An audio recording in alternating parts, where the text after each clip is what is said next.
You know what I mean? I've never had to close a single school while I was responsible for closing schools. Exactly. In fact, I built 78 school buildings. And let me point out that 55% of the contract work went to Black and Latino businesses, and 58% of the salaries paid in constructing those schools went to Black and Latino workers, $1.7 billion. They never talked about that during the campaign. But the point that I wanted to make is I felt that high schools, many years ago, they got rid of vocational ed. The focus was on college, et cetera, et cetera. And of course, so what they were doing was they were telling kids college, college, college, not teaching them a skill, not giving them the option to become occupationally trained. My brother went to Washburn Trade School, which of course they shut down. He did not have the patience to sit through classes. He just retired a senior engineer for British Petroleum. I mean, with no college at all whatsoever. I mean, so those were all denied for these young kids. And here they push college while at the same time abandoning standards. So they graduated, socially promoted a whole generation of kids to college. They were giving college loans to go to college. And now the vast majority of those individuals who had got those loans and were socially promoted into college did not complete college, and they're stuck with these loan shark college loans that they're still paying off. Yes. And the minority community has been disproportionately impacted. Women have been disproportionately impacted by that. So it's like a racket.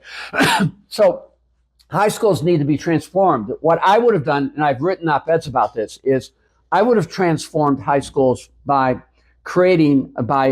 integrating into the curriculum what I call work-study opportunities. In other words, opportunities for students, instead of taking irrelevant electives or these irrelevant courses, to have an opportunity to basically get introduced into the workforce, be financial literacy, to be exposed to working men and women, to have an opportunity to pick an area of interest and then to participate in multi-year internships, whether it's police, fire, EMT, EMS, whether it's the trades, whether it's health careers, whether it's getting an internship for at a law firm, an accounting firm, or at a local bank. The whole idea was to allow these kids, while they're going to high school, while they're being they're mastering the core subjects,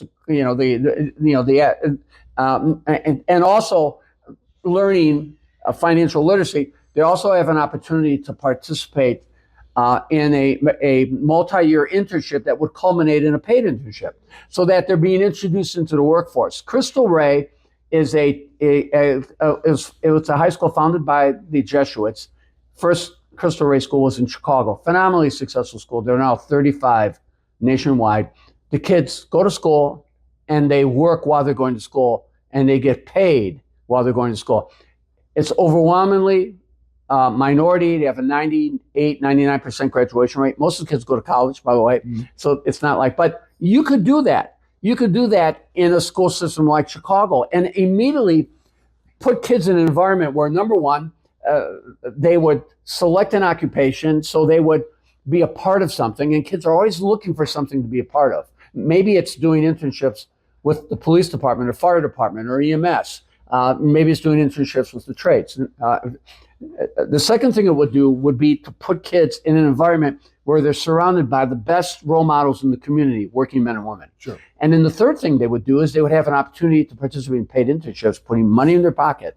And you want to keep kids off the street, you want to keep kids engaged, give them a job, give them a paid internship that is part of their high school education. If you did that, that would be transformational. But you're never going to be able to do that, because I'll tell you why. Number one, the unions are not going to want to get rid of these irrelevant electives, these irrelevant electives that could easily be replaced by clubs. Absolutely. Number two, they're never going to want these students to participate in work-study internships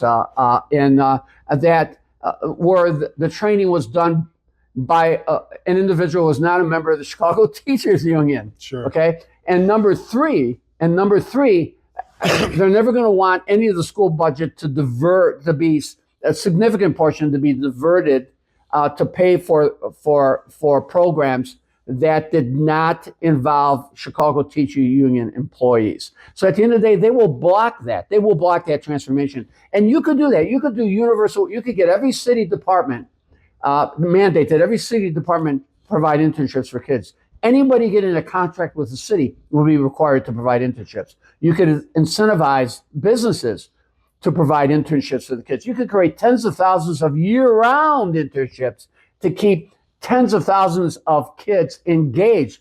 And it's not a revenue issue, it's a priority issue. Sure. But it's never going to happen with the Chicago Teachers Union leadership. And you know what's so interesting about everything you just said is that everything you just said was creating something that's student-centric.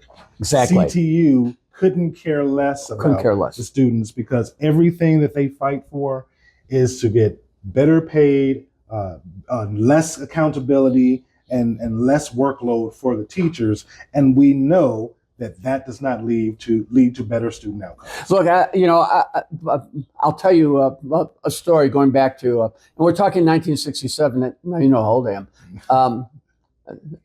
I like to joke that my dad had the best work-study model. Before we eventually got into the restaurant business when we were older. But my dad was an accountant at the time, and he would always get his sons, me and my two brothers, jobs with his clients. So I was in work study in 8th grade at 72nd and State Street. I worked at a florist, Now, and I worked there almost every day. And so after school, I was in a safe place. Number one. Number two, I was surrounded by working men and women. I was surrounded by adults constantly. And Sure. Number three, I get paid $30 a week. And back in 1967, $30 a week is like $200 today. Sure. So I got out of trouble. Now, did I like what I was doing? No, but I was exposed. I was learning how to work. I was learning how to interact. I was watching working men and women, and I had money to go to the ballpark and go to the show or get or go get a shake, which in those days only cost $0.25 at People's Store, Right. at Gately's People's Store. So in Roseland. So in other words, so there's no reason why we can't do that. It's not that complicated, but it's never going to happen because the Chicago Teachers Union, under this present leadership, will not allow that to happen. These schools have become political recruitment centers.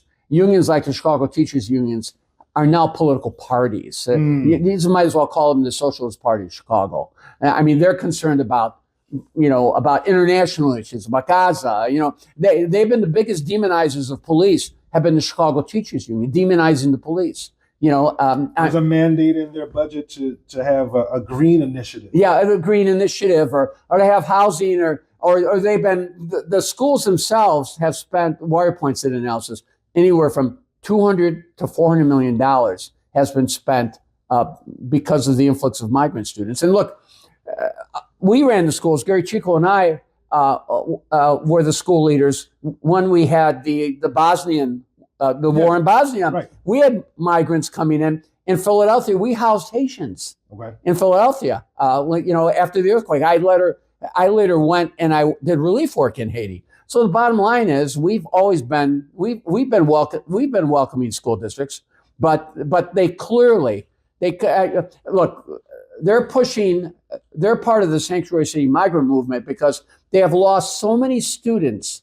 Have left the Chicago public schools, particularly Black families taking their students out. The biggest exodus of people, of residents from Chicago, has been Black middle income families with children. So they're trying to get those numbers back up because they've lost so many, and they see the Sanctuary City initiative as an opportunity to get the population back so they don't lose their funding. That's been their shtick. Paul Vallas, I appreciate this conversation, my friend. Thank you. And we'll have to do it again soon. Absolutely. Thanks for having me.